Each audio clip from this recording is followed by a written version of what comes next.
My book is called Disbelieving Technology, and it's basically written for pretty much the average person who might have some anxiety about technology or some kind of gnawing concern about the way society is evolving technologically.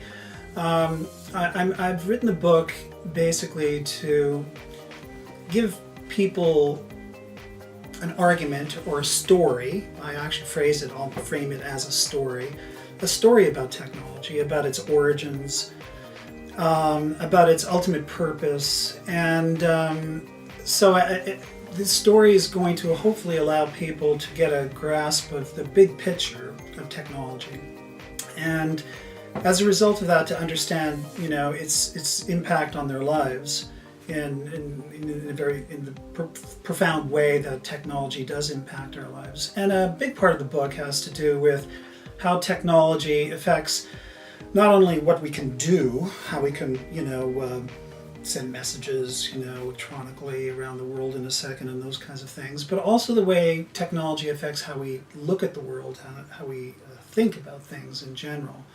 And I think ultimately that's my main concern. In the book, I say that most people, if you ask them what technology is, they're going to say, well, it's my iPhone, it's, an airplane. They're going to talk about technological things. And I'm not denying that that's the way most people look at technology. But I say in my text that technology is also about a way of looking at reality, perceiving the nature of things, and I focus on that because I think that has to be questioned at least. I don't assume that people will, think themselves out of thinking technologically, but it's a good thing to think critically about technology and to understand, its impact on your lives. And I think we're so immersed in it, it's so much a part of our everyday lives that we don't have the ability to sort of step back from it and to see, its true impact on our way of life.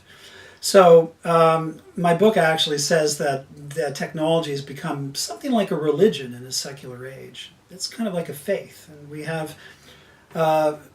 I don't think we're naive about technology, but ultimately we think it's a way that we can save ourselves and save the world technologically. We can make things better and progressively better through technology, the implementation of technology.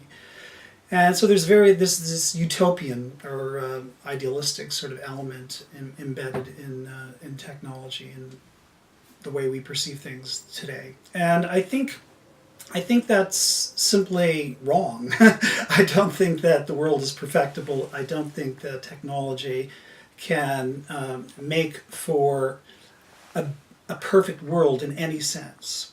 And as a matter of fact, I think technology often has a lot of unintended consequences which make the world a lot more precarious and a lot more difficult.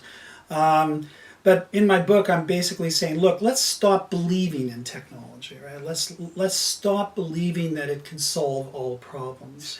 I think that societally, technology is going to continue to progress, and there's very little an individual can do to stop that overall progression. As an academic, I spend most of the day in front of a computer screen, right, like most people these days. Even though my life doesn't have anything to do particularly with, technology, it's technology dependent, and most people's lives are. So I'm not arguing. Basically what I'm saying is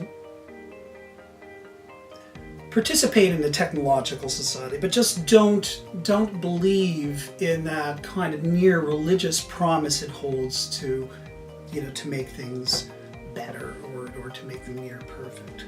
So it's kind of adopting a skeptical attitude toward it. It's not saying don't use it.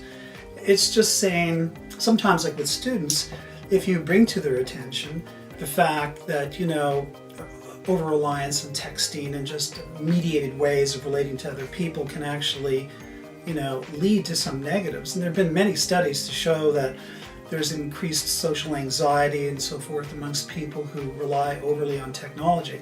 If you bring those let younger people speak about their experiences and about their anxieties, you'll see that quite often they are already, without knowing it, a little anxious about the connection they have to it.